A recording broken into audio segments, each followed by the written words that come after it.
For more than a century, the Southern has been bringing buyers and sellers together and building relationships that keep your business strong.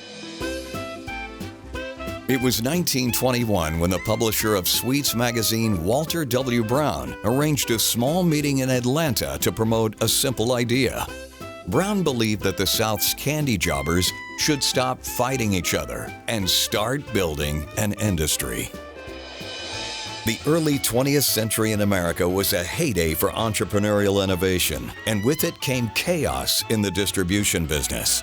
Price cutting was rampant, wholesalers were here today, gone tomorrow, and the battle for a prime account knew no bounds. Brown had a bigger vision for the growing industry. In the first gathering at the Piedmont Hotel, he stated, "Organization both protects and educates."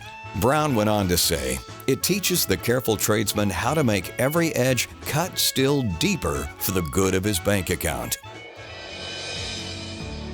Those first attendees desired an organization that would defend their industry from bad operators and help create stable, honest, and competitive markets for their products. From those assembled companies, we became the Southern Wholesale Confectioners Association. Within a year of that first meeting, the association held its first convention and elected officers, including a vice president from each of its original 7 states.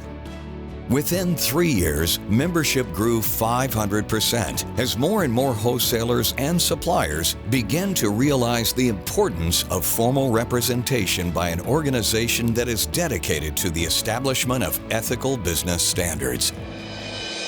The 1930s brought the Great Depression and the suffering of many Americans, but the young association persevered. The Southern incorporated under the guidance of its first professional executive, C.M. Mac McMillan. Now, under formal management, the Southern expanded its geographic territory. World War II and the 1940s put association members into action as they provided supplies and products to the home front and our men and women serving abroad. In the post-war years, the industry's traditional candy jobber began to expand their product interests to tobacco. The 1960s and 70s were witness to tumultuous and historic times. Through it all, one constant was always there: the Southern. In 1978, the association realized how important future generations would be to the success of the industry and established the Young Leadership Division, which would evolve into what is now the Southern Leadership Division.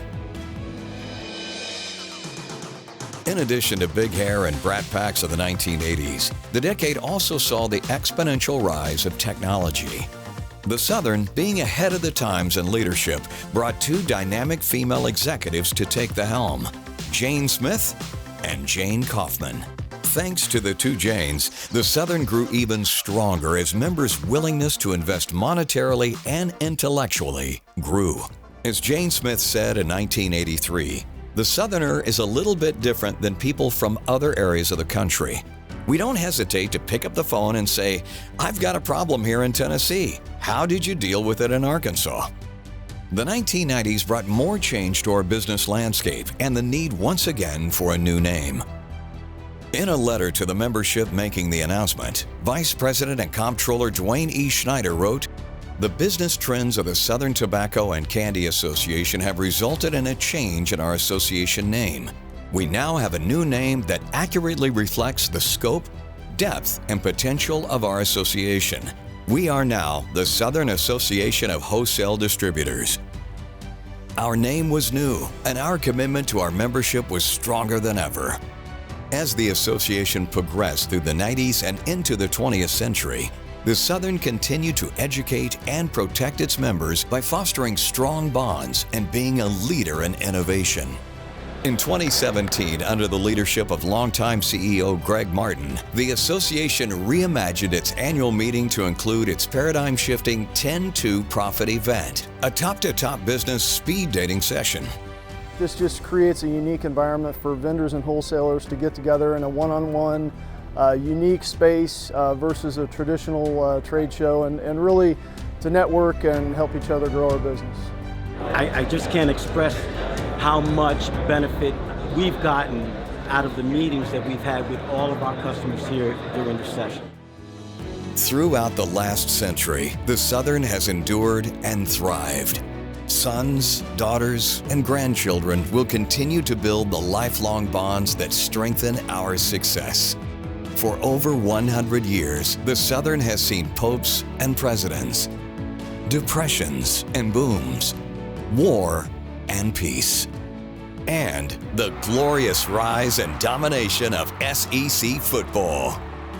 And now, as the Southern begins its next century of serving, advancing, and educating its members, a new generation of leaders will continue to set the standard for our industry and shape the unique experience we all share as a part of the Southern.